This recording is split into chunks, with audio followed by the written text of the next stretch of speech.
അവിടെ ഒരാളെന്നെ വിളിച്ചിട്ട് അയാള് നമ്മള് കുറെ ഫോട്ടോയൊക്കെ അയച്ചു തന്നിട്ടുള്ളത്.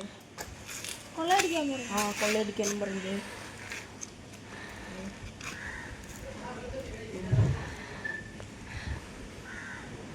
ഏത് വീടാ? ലൊക്കേഷൻ ഉണ്ട്.